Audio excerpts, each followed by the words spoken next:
Coming up on Roland Martin Unfiltered for Wednesday, November 28, 2018, Mike Espy lost in Mississippi to Cindy Hyde-Smith. We'll break down what happened. Did black folks turn out in record numbers? We'll also tell you about some sisters who also won critical judicial races there in Mississippi. Speaking of judicial races, in the United States Senate, Thomas Farr, the voter suppressor in chief, also someone who's aligned with white supremacists, moves closer to joining the federal bench. The question is the only black Republican in the Senate, Tim Scott of South Carolina, will he have the courage to vote against Thomas Farr? Also, two CBC members are in the House leadership. Congressman Hakeem Jeffries beat out Congresswoman Barbara Lee to be the head of the Democratic caucus, and also Jim Clyburn, of course, was elected the House Whip. We'll also tell you who's going to be the new chair of the Congressional Black Caucus. The case out of Alabama we're still talking about, that is E.J. Bradford Jr., the black man with a gun killed at a mall in Birmingham. Now cops are apologizing to his family. We will explain and talk with Ben Crump, the family attorney, right here on Roland Martin Unfiltered. Also, a former police chief in Florida is sitting his punk ass in jail. Why? For framing black folks. That's right, making things up. Ooh, I can't wait till he's on the yard in the prison. It's time to bring the funk on Roland Martin Unfiltered. Let's go. He's got it. Whatever the biz, he's on it. Whatever it is, he's got the scoop, the fact, the find. And when it breaks, he's right on time and it's rolling. Best believe he's knowing. Putting it down from sports to news to politics. With entertainment just for kicks, he's rolling. It's on go, y'all. It's Roland Martin, rolling with Roland now. He's funk, he's fresh, he's real, the best, you know he's Roland Martin now.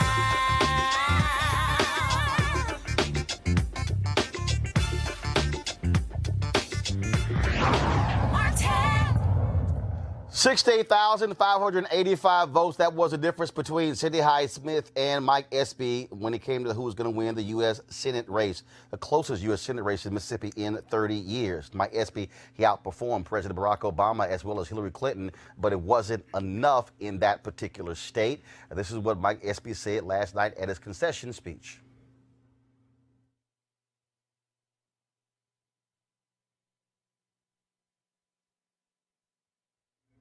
All the young people that got involved and were energized by this campaign, I want to just tell you, continue to believe. So we'll leave the stage now, but this is a movement, and this movement is not going to end for a new Mississippi, a more united Mississippi, and a Mississippi where everyone, regardless of race, a party, a religion, feels their worth. Thank you so much.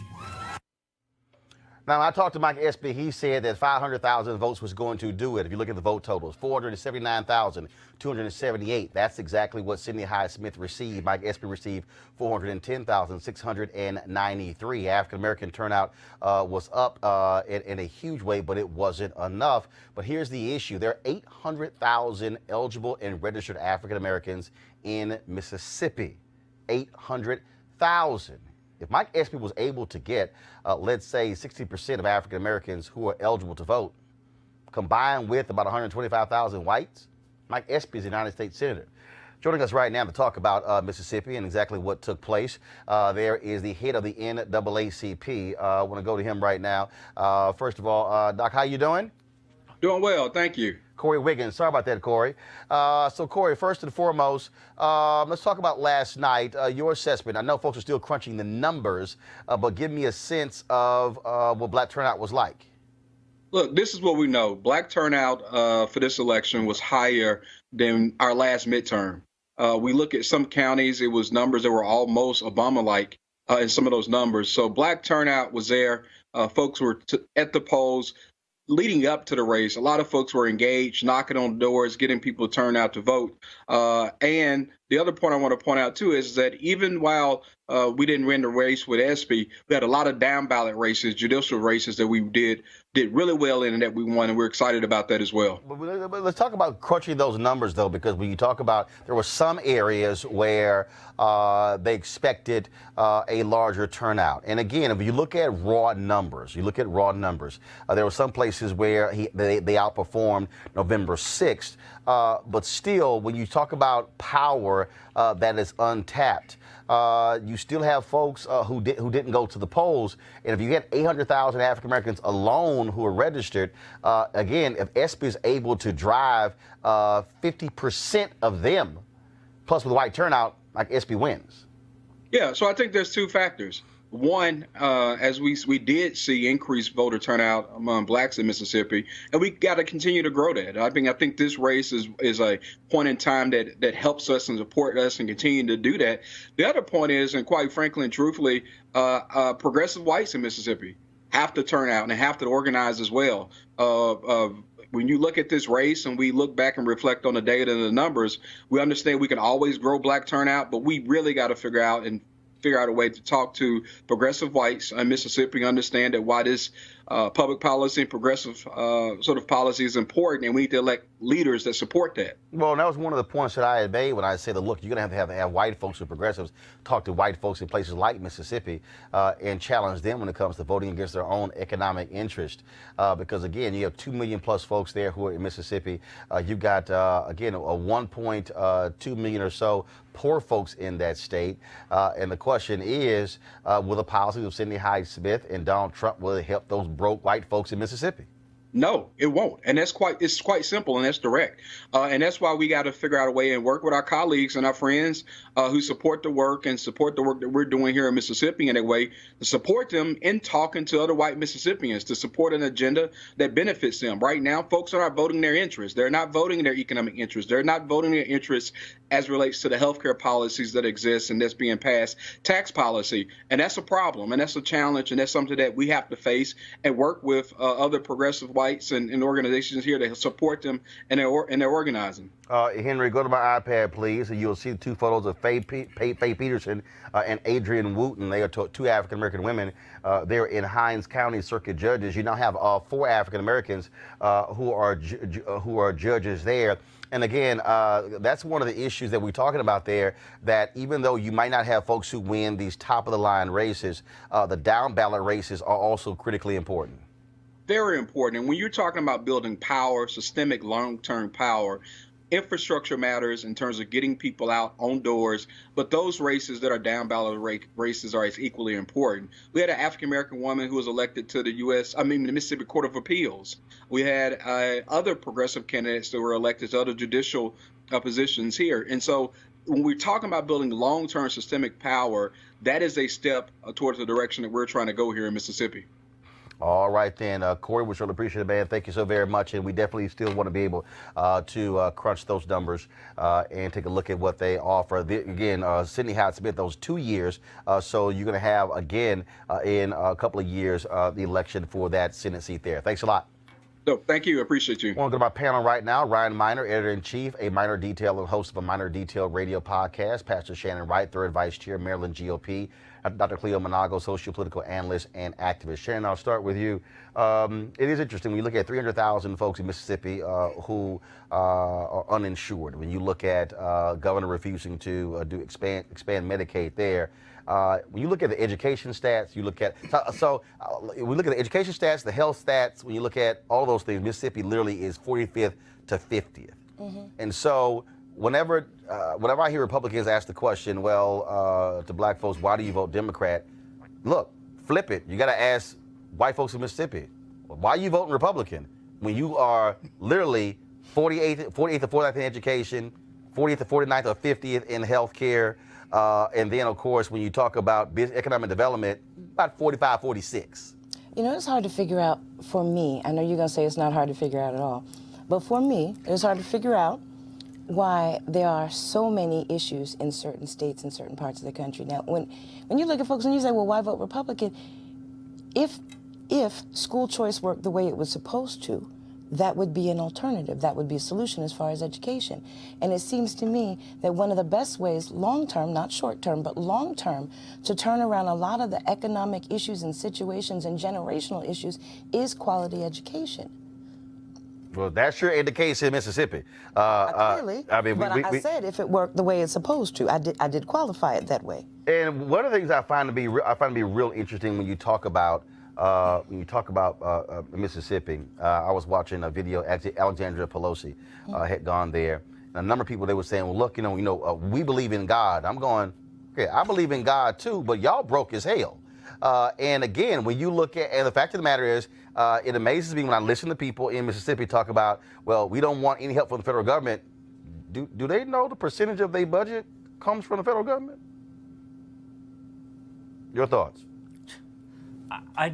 I'm just trying to figure out how Republicans nominated somebody like the candidate they did, who's now the next U.S. Senator. Remember, the governor picked her. He didn't even want her. I mean, they didn't even want her, and then Trump was soft on her until the very last minute when he saw the polls squeezing together, closer and closer.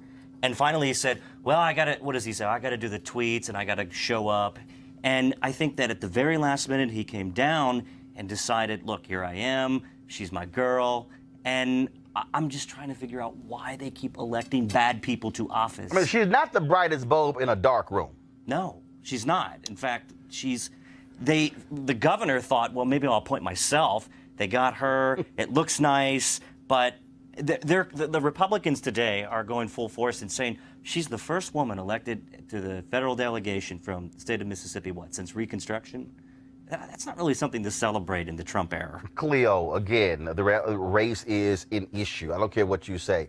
Mississippi, unlike really any other state, I mean, it breaks very clearly white, black. Can I finish shaking my head first? Okay, I'm finished. I'm shaking my head because both of you said, or I'm paraphrasing, but you both imply, I don't get it. You know, why are people supporting Hyde Smith or Smith Hyde, whatever the lyncher's racist woman's name is? Hyde Smith. Okay. Why? And you know why. Come on now. You know why. You know why too. So why don't you just say it? So since I mean, it can't change or transform or be possibly different, because these poor white people, for a long time now, but especially recently, are concerned about losing white power. Concerning about people that look like them not being top dog no more. So all this logic about health care and resources, that's logical, and that does make sense. Again, I mean, I know I'm being redundant here because I've said this a million times, but these people are like, look, I'd rather be broke with no teeth, and I mean teeth with an F, because they so broke they can't afford the TH. That I'd rather be broke with no teeth than have to look up again. Obama and Michelle already scared me to death because they made it clear that we're not superior, and we couldn't afford that psychologically. We need to feel superior, dang it, no matter what. If we broke lights out, we need that illusion of superiority symbolically to get up in the morning. So that illusion is strong enough to replace what's not in your wallet? Well, yes. Well, I mean, that's a rhetorical question, right? But see, that's why I said I'm confused, because see, it's not that strong for me. Well, you ain't a white woman. Amen. Amen. Okay. A woman, a man, a cat, a dog, you ain't a white woman. We talking about the question is, why are white folks doing what they're doing? Wasn't that the original question that you said you didn't understand, right? All right. So let's just say it. Was that actually your question? So white man, why don't you translate for us why we won't say that white folks want to keep and sustain power and keep saying, I don't know why they keep doing this. And even the race that just happened in Georgia, the race that just happened in Florida, the race that just happened in Mississippi, is cut down racial lines. But I also do believe, and I want y'all to talk about this, I do believe that Democrats have to have a courage to go in front of white folks and say it. I mean, look, when President Obama... Say what? No, here's what does it mean. When President Obama was in the White House, I said to him directly, I was like, look, you keep going to suburban Virginia and Ohio touting the Affordable Care Act. No. You need to go to the brokest, reddest, most conservative, sickest part of Mississippi and look them in their eye and say, you know I passed this bill for folks like y'all. But as long as Democrats basically want black folks to do the heavy lifting, well, we can get black turnout. No, it's white folks there who could be able to turn out as well. You have to be willing to actually do that. And so here you got 2020 coming up. Oh, I can't wait to see if Elizabeth Warren, if Bernie Sanders, if Tim Ryan, if he runs, if Mitch Landrieu, if he runs, if they're going to be willing to go in front of conservative, broke white people and speak to them directly about their interests like they would in front of black folks. I'm just curious if they're going to have first of all, we know Donald Trump not going to do it. Because in fact, the only black people you see at his rally is like one or two brothers who stumble into his rally who's right behind him, or you got Cuba Zirconia and Cotton who might show up there, but that's about it. But did Obama take your advice? No. So we have to go back into that abstract issue of why. Because here's why. Because in America, first of all, America has been a white nation, period. You can dance around it. And so we, like, perfect example, they would say a group of black pastors met with Trump. But you won't see the headline, a group of white pastors met with Trump. Because in America, anything that has been considered normal or mainstream is really white. And so we have not gotten used to literally saying white people. I mean, if you go on cable news, mainstream, you say white people, they kind of, well, I'm going, why y'all freaking out? It just happened. But we will, but it wasn't a big freak. No, we do it. But it was a no. silence, What I'm saying is, what happens is, we can talk very clearly about African Americans, Latinos, which Republicans will call identity politics, but we're reaching a point where white folks, we gonna start using phrases like white folks, white voters, because that is still a block of voters, and people are unwilling to say it, and that's why, Cleo, that's why they're unafraid. They're unafraid to go in front of white people and say, listen up, white people.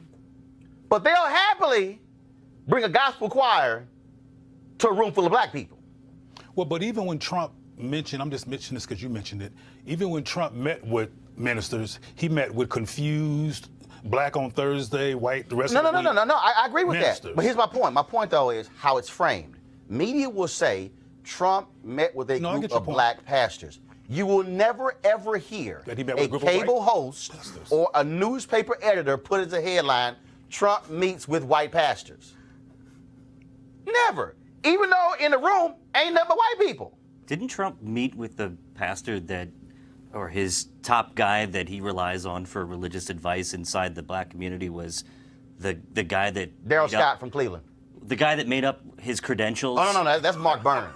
That's Mark Burns, South Carolina. I see him like... Now, you ain't see... Mark don't get invited to the White House. Okay? Daryl Scott from Cleveland gets invited to the White House. But they don't invite Mark. Yeah, that was the guy that got up out of the interview because they called him out on it. Right. He left his own church. Yeah. He left the CNN dude at his own and got in his car and left. I ain't never left my place and left somebody in my place. I'm like, y'all can pack up and leave. Well, that dude was biologically black, right? You talking about white folks. No, but again, no, seriously. This is, I think, and again, Shannon Brown, I love when you speak to this. I think in order for, you're going to have folks willing to say, white people, white voters. I don't think they're going to do it. But that's what's going to have to happen. Shannon, go ahead. I'm laughing at you. That's what I'm laughing at. But that's super black. I'm not ashamed to say that. That's super black. It's the truth, though. So, but here's the thing. I'm at an age and a stage where I don't care if you're pink or purple. I'm going to tell you you're pink or purple, but that's me. It takes a certain amount of don't give a crap to be able to go in a room and call that room whatever it is.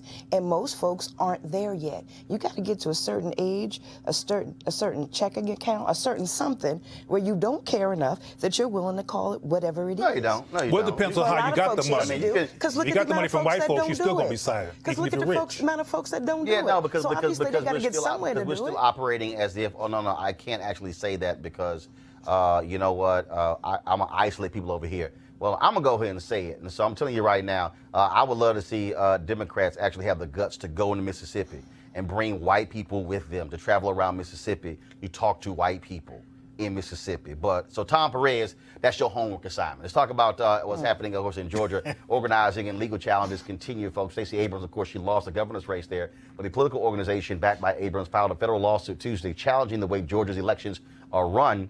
In the suit, they charged the state election officials grossly mismanaged the 2018 election, in a way that deprives some citizens, particularly low-income folks and black folks, of their right to vote in violation of their constitutional rights. Now, this will take a while to be resolved. But again, to knock down those barriers, you must take folks to the polls. The problem is who will be ruling. That is, who will those judges be? In the case of North Carolina, Trump desperately wants Thomas Farr to be on the federal bench. He, of course, is what they call the vote suppressor in chief. Now, all Democrats today voted no when it came to cloture. And so all the GOP voted yes. Jeff Flake, of course, and Tim Scott, of course, also voted to end closure. That is, to allow the vote to take place. It was 50-50. It was a 50-50 vote. Vice President Mike Pence broke the tie. Now it will go to a final vote. The cloture vote was to end debate. It will go to a final vote. The question is, will Senator Lindsey Graham, how will he vote? How will Senator Tim Scott vote? Now, Graham has said he is not going to vote on any nominations until the head of the CIA meets with the Senate over the death of Washington Post columnist Jamal Khashoggi. Also, Jeff Flake of Arizona said he is not going to vote for anything until they deal with the issue of protecting Robert Mueller. Go to our panel. Weigh in on this, because so now you got Flake saying what he's saying, I don't believe him. Lindsey Graham saying what he's saying, I don't believe him. And I don't think Senator Tim Scott is going to vote against Thomas Farr, because previously, when they had a federal nominee who had some racial issues, Scott spoke up. Other senators then said, okay, I'm with Tim Scott. They withdrew his nomination. Roland, every time that the country gives Jeff Flake or Lindsey Graham the benefit of the doubt, they do the wrong thing. Look what happened exactly with the Kavanaugh hearing. We were led to the final hour believing that Jeff Flake could be the hero. He wasn't. He's got the perfect last name. Yeah, Flake. And he totally bungled that. And I'm sure that you've discussed that many times on this panel. We don't need to discuss that any further. But Lindsey Graham, are you serious? Here's a guy that I once thought that had a moral compass. Sadly, when Senator McCain passed, only when John McCain was alive. Well, so it seemed like McCain had the moral compass. Graham was just drafting on him. We can talk and we can hope, and you know the old saying that I can't repeat on this show that my grandfather taught me: you can wish in one hand and the other hand and see which one fills up quicker. But I got to tell you, you know, Lindsey Graham and Jeff Flake are not going to be reliable in the now, tomorrow, the next day, to be a reliable vote to do the moral thing. This is a man, Shannon, who has ties to white supremacists. This is the man who is appointed to a seat that both Republican senators blocked 2 black women. This is the longest open seat on the federal bench. They have been, so basically what Barr and Tillis did, they more than fill the shoes of Jesse Helms, who often do the exact same thing, will hold a seat open for years to prevent Democrats from appointing somebody. And again, looking at Thomas Farr's record, it is an atrocious record. So I'd like to hope that, unlike Ryan here, that Lindsey Graham would actually, you know, hold to what he's saying and not vote to support, not vote to move forward. I'd like to think that there are some folks with some moral compasses, and I'd like to think that Tim Scott would find a way to actually vote what he knows to be correct. Not saying I do believe those things are going to happen, but I would like it if they did. I can't imagine what it must be like to be that one person that folks are looking at you to say, you know you should not support this, but knowing your whole political career is based on going along to get along and having the intestinal fortitude to be able to not do it. Hell, at least you're going to look to Senator Tim Scott, you safe. I mean, bottom line is, what, he's going to have to run in 4 years? People will forget by then, but also, dude, I mean, rekindle the spirit of Edward Brooke, Republican from Massachusetts, who has the nerve, who has the audacity to stand up to his party when necessary. And so again, I mean, you're the only black Republican senator there. You're the only one. Yep. Thomas Farr's record is very clear. The man has no business being a federal judge for life. I agree, but it's whether the folks that can make I'm that going to difference text Tim Scott that right down now. Whether they have the ability, the inner strength to vote the way they should. Cleo, go ahead. I'm going to text Scott. I'm going to see if he's going to come on the show tomorrow, too. Roland, when was the last time you saw a high-profile or relatively high-profile black Republican do the right thing instead of the white thing? Again, Senator Tim Scott, previously, when that was a federal judicial nominee who had a racial past, he stepped up and said, I got issues with this guy. And several Republicans were like, okay, that's it, we good. All right, take his name off. I ain't voting for him either. And they withdrew his nomination. What year was that? Oh, this was this year. Okay. This was this year. And so what I'm saying is, Farr's nomination should not have even gotten to this point. Should not have gotten to this point. And he has the ability to take that same. If Senator Tim Scott, this is my issue. This is the power he has. If Senator Tim Scott says Thomas Farr should not be a federal judge, it's done. It's done. Sure. His white United States senators are not going to sit there and say, well, damn, we're gonna go ahead and just defy the only black Republican senator we have. And I'm sitting there saying, Scott, use your damn power. Go ahead. Use your power. Use it. White conduct. I'm just saying, use it. You got it, use it. That's all I'm saying. That's all I'm saying, use it.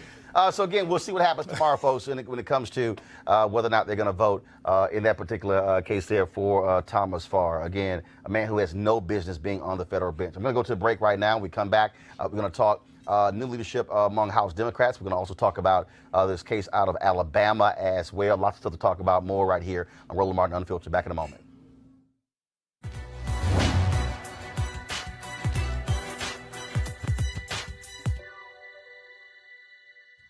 When I look at the future, it's so bright, it burns my eyes.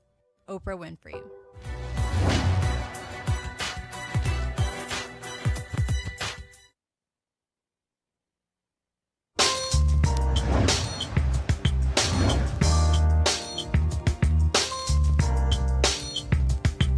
HBCU Giving Day. University today is Fisk University, www.fisk.edu, of course, located there in Nashville, Tennessee. Again, we want you to support your HBCUs, especially all of you graduates. Of course, the famous alumni, the Fisk Jubilee Singers, of course. We know that. Also, Robert Abbott, who founded the Chicago Defender as well. So please support Fisk by going to fisk.edu. All right, let's talk about Democrats, folks. Hakeem Jeffries of New York. He defeated Congresswoman Barbara Lee of California to be the chair of the House Democratic Caucus today. Jim Clyburn, he has the votes to become the majority whip. Also, Karen Bass is the CBC elect chair. Of course, CBC has 52 members, and they have the largest caucus in the House. And of course, Nancy Pelosi, she also got the most votes on the Dem side. The question is, though, when it's time to vote for Speaker of the House, will she actually get the majority of the votes? 238 Democrats will be there. If you have enough folks, Democrats who say they won't vote for her, well, we already know Republicans are not going to vote for her. What's going to happen? I want to go to our panel here. Here's the thing that people also don't understand. The Constitution does not say specifically that to be a Speaker of the House, you have to be a member of the U.S. House. Anybody can literally be Speaker of the House. There's nothing that's there. Clearly, Democrats want to hold the line. Nancy Pelosi is extremely strong. She's been cutting various deals. You have Jeffries, who beat Lee. Clyburn, who is now majority whip. But here's the thing. By Jeffries beating Lee, now granted, Jeffries is young. By beating Lee, you don't have Lee was trying to become the first black woman to be in the leadership of the Democrats. So you got Clyburn, you got Pelosi at the top. You're going to have Steny Hoyer, majority leader. You're going to have Jim Clyburn, whip. And you're going to have, of course, head of the House Democratic Caucus, Hakeem Jeffries. They're going to have to explain to do, Shannon, to black women. A little bit. You know, there's a lot of things that are not going on in a way that makes sense. Everybody talked about this blue wave that happened and that it was mostly women that came out and vote. Now, you would think that from the results of the election would be fresh enough in folks' mind that they would understand that there are certain demographics that they had not before realized how much they needed to actually listen to. You would have thought some of them lessons would have been learned since, November 6th wasn't that far in the past. But sometimes folks got to get slapped down a couple times before they really feel it. You have, of course, Democrats who are being very loud, Ryan, when it says they don't want Pelosi. Bottom line is she gets the vote. Oh, it was always going to be Pelosi, although I wanted to see the first Speaker of the House fudge That would have been a great move. But I gotta say, Hakeem, he's one of my favorite congressmen, and I think he's on the path to one day be speaker. I think that would be I think that's probably one of his goals. Pelosi's going to get the votes. She is a street fighter, even though she looks straight out of the Fountainhead Country Club. Her and good old Steny from Maryland's 5th District, who will never get rid of him. As a Marylander, I can say that they will have to take him out like Robert Byrd in a box. And look, Pelosi is a formidable political operator. She's been doing this for a long time. And I think that they have to pay very close attention to the Black Caucus. I think that I think that Pelosi's eyes are going to be opened a little bit stronger this year, because there's a lot of Democrats still that say anybody but Nancy Pelosi. I'm one of the people that said, I think we can find somebody a little bit better than Pelosi. All right, Cleo? I'm intrigued with the fact that the black members of Congress has expanded and has never had the numbers that they have now. Yeah, 52. And I want to see if this will trickle down to some positive transformation on behalf of black people in terms of the issues that we face, including getting black people to be more excited about the concept of voting, the concept of having a collective power as a black group in this country. And if the Congress is going to actually speak to issues, because we all know that, well, I shouldn't say what we know, but just because they're all black physically don't mean they all going to operate in ways that are going to be beneficial to the black collective. So hopefully... Yeah, because look, you were elected by constituents, 700,000 people in districts. You take a Sanford Bishop. His district is far more conservative than a Maxine Waters district. How he votes on issues is totally different than how she is going to vote. Or take a Hakeem Jeffries. He's considered to be more of a moderate member compared to a Barbara Lee, who's considered to be more left. And so you have all of those actually go into it that people have to actually consider. What will be interesting to see, though, now the Democrats control the House, they now have the power to actually pass bills. The question is, what kind of bills will we actually see? What kind of pressure will they put on the Senate to then also try to get that bill passed as well? So that's one of the things that we're going to be able to see and check that out as well. So we're just waiting to see what happens there. And again, what's going to happen, of course, when Congress comes, when the new Congress is sworn in January 3rd, then you'll actually see the vote take place when it comes to whether or not Nancy Pelosi will be the Speaker of the House. Our cameras are going to be there on January 3rd when the CBC, they have a separate event as well where they do a swearing in. It's all ceremonial, but they have a whole program there as well that we'll be hearing from the head of the CBC. And so we'll be live streaming that event right here on Roland Martin Unfiltered. So that'll take place again on January 3rd. All right, folks, let's now go to Alabama, where a story that so many people were shocked over the holiday weekend, where Emantic E.J. Bradford, 21 years old, was at a mall there in Hoover, Alabama. Well, shots were fired. A couple of people were shot. Police busted into the mall, and they shot Bradford in the face. They initially said that Bradford was the shooter. Well, then he wasn't. And so today, the police department finally apologized to the family for initially calling him the actual shooter as well. Now, Bradford was a caretaker for his father, who was a former police officer who was battling cancer, and he also worked full time. Now, he was initially called an Army veteran, but the Army said he did not complete basic training and was never certified as an officer. Now, Bradford did have a concealed weapon permit for the gun he was carrying that day, and joining us right now to talk about that is Ben Crump, who was hired by the family to be their attorney. And so, Ben, glad to have you back on Roland Martin Unfiltered. Hey, thank you, Roland, for talking about this important issue. It's unbelievable that on Thanksgiving night, his parents got this news, not from the police having the courtesy to notify them, but they heard about it first on social media. So them finally coming to meet with us and in person apologizing to this brokenhearted, devastated mother and father was a first step. But as we've been saying all along, Roland, they don't need to say no more. Just release the video, because the video is going to tell us the thing that happened that night leading up to his, what we believe, unnecessary death. Again, when we talk about, so first of all, have the police actually, have they provided a timeline of exactly what happened that led to E.J. Bradford being shot and killed?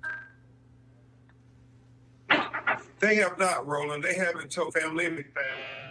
Several witnesses in that mall has approached family, have called my law firm and given their accounts, and all of them to a warning say that E.J. Bradford, he was helping people get away from the shooting. He was helping get people out of harm's way. Several people have said he saved their life.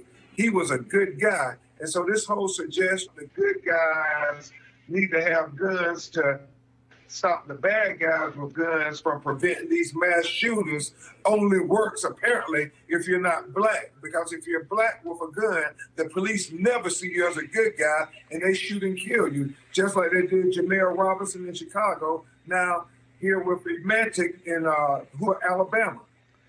Ben, hold on one second. That was a rally today, of course, there in Birmingham, and this is from one of the social media accounts. I want to take some of that. So here we go to my iPad, please. And knock on her door to tell my nephew. I had to tell his daddy. Your son is dead. Hey. I can't believe this. I can't believe that this happened on Thanksgiving Day. No one came to the house to tell them that his son was laying in the... Now, Ben, do we also know were any officers wearing body cameras? Apparently, all of them were wearing body cameras. Hoover spent a lot of money last year to make sure every officer was equipped with a body camera. And more important than that, there was mall security surveillance video rolling that will show us from the second EJ walked into that mall until the moment he was killed, everything he did. And we believe, like EJ family believe in his heart, it showed him doing something bad, they would have released that video already. And that's why they keep demanding the truth. Ben, hold on one second. This is you speaking last night at a church rally last night in Birmingham. And killed him. Shoot first and ask questions later. And this seems to be a pattern. Did any of you all hear about Jamel Robinson in Chicago? Shot him 12 times. A good guy with a gun who happened to be black. And maybe that's the caveat. Does America ever see that a good guy with a gun can be a black man? So, Ben, let's speak to that. When you posed the question last night to the church, does America ever see a good guy with a gun being black? Yeah, it just follows a pattern, Roland, too many times. You remember Corey Jones in Palm Beach, Florida, Lando Castillo in Minneapolis. Anytime a black man has a gun, no matter what the situation is, police don't see them as being a law-abiding citizen with Second Amendment rights. They shoot first and ask questions later. They immediately identify them as criminals. All the witnesses who have come forward said within milliseconds, he made a decision to shoot E.J. Bradford. And they decided right then while he was on the ground, blood pouring out of his head, that they were going to make this killer cop a hero, and they were going to assassinate the character of E.J. Bradford after they assassinated him, because they plastered his picture all over worldwide media saying that they took down the shooter and that they stopped the mass shooting. And E.J.'s parents knew in their heart that their child wouldn't have killed anyone. So they knew even before the police retracted the lie that it was a lie. All right, then. Of course, protests continue there in Alabama. Folks have been, this is some of the protest video from AL.com last night as well. And so we will certainly stay on top of this story. Ben Crump, thanks a bunch and keep us updated. Roland, the funeral is Saturday at 10 a.m. Central Time. Reverend Jesse Jackson is preaching the eulogy, and his father's battling cancer. So anybody who wants to donate, they can go to Justice for EJ on GoFundMe.com. All right, we certainly appreciate it. Thanks a lot, Ben. Thank you. All right, folks, let's talk about this story out of Florida. As always, Florida. Here's a video of the former police chief of Biscayne Park, Florida, bragging about solving all of the burglary cases in that city. We have a 100% clearance rate on burglary cases in the village of Biscayne Park. This is the first time that I've ever known that to happen in any department that I've ever been in. He's a great part of the reason. Well, here's the problem. Raimondo Tesano, he's the former police chief. His ass was lying. They actually had framed a bunch of black men for those murders. Yesterday, Raimondo was sentenced to 3 years in prison for framing the teen and others. One of the other suspects got 5 years and was deported to Haiti. The case against the teenager was dropped. See, this is what I love here. So you never hear Sheriff David Clark and all these Blue Lives Matter people talk about cases like this here. Well, no, you're not gonna. That doesn't support the narrative. You're not gonna. But, you know, that's a case of what you do in the dark comes back to get you in the light. For real. But gets me is you frame these. First of all, you get 3 years for framing. You were the police chief. You're the police chief, and so this goes to, again, why folks in communities don't trust cops. It also goes to why people don't vote. Because a lot of black people, particularly black men, see these incidences and don't see any resistance to it that's effective. Because even back when the Black Lives Matters days, which is the most recent reaction to police brutality that got a lot of press, that didn't stop anything. As I told you many times, Roland, I travel a lot to different local communities, and there's local stories like this that don't make the national news. I don't know why some of them do and some of them don't, but there are stories of black men, particularly black boys and women as well, being murdered under the same circumstances that don't make the national news. But there's a vicious cycle here that I think we should look at some point, maybe on your show, Roland. We should look at the psychosocial effects of being black in this country and its and the attacks that can lead to shutdown, complacency, and disenchantment enough where people are immobilized and they won't go out and be powerful. For example, I've mentioned before when I was in Ferguson, right after the murder of Mike Brown, which was a majority black town, I asked them when the next election was coming up, are you going to repair this white racist imbalance and make sure there's some people who are progressive and who care about black people in power? And they looked at me like I was crazy. Power? Me? So that's the issue that we don't have time to get into right now because it's not my show. But we need to break down these issues that black people are living with. For example, one more thing in terms of black men constantly being shot and what this chief took advantage of in terms of how easy it is to criminalize black people. Even Don Lemon, of all people, said that white men were the poster children for what is really terrorism in this country. Even he said that. Yet we can't get psychologically past the perpetual myth of black men being the terrorists who often wind up dead and not white men when the cops have a gun on them. But what the final thing I want to say to make this clear is that the lack of voting that Mike Espy suffered from and other people suffer from in this country when black people are the ones that can take them over, is some black people going, what difference is it going to make?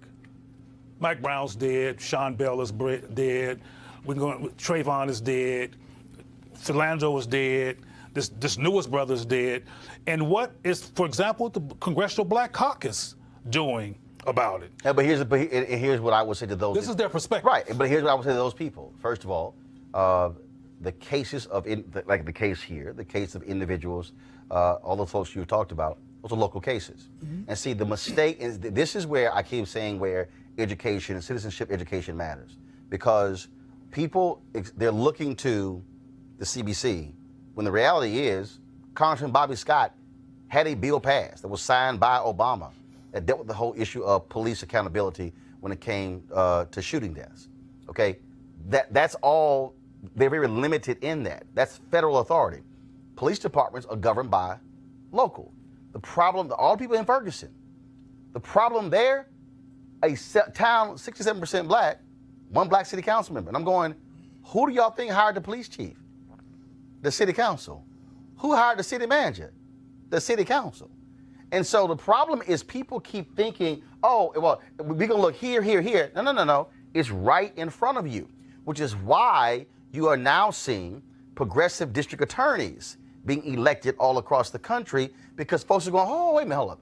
If I want to do a mass incarceration, that member of Congress can't do a damn thing, but that district attorney is deciding what cases to try and what cases not to try. We discussed the shooting in Milwaukee just yesterday, where the DA said, oh, justified shooting because the man was seen trying to grab a gun. We get to finally see the video. He wasn't even remotely trying to grab a gun. I guarantee you that DA is going to have a target on his back in the next election when it comes to throwing his behind out. And so, so part of the problem is, folks, when you hear the phrase, when you don't know, you don't know. Ryan, that to me is an issue here, and not just black folks. There's a whole bunch of white folks, Latinos, not understanding, and I do believe, and this is also where I fault many folks on the national level. A lot of these national shows, they get so caught up in process, they're not actually explaining to people exactly how this country works, how politics works, actually connecting the dots. Let me say that I agree with you, and as a white guy from Western Maryland who grew up with a majority white community, when I got to college, I went up to Pittsburgh, and I went down and where I went with a majority white.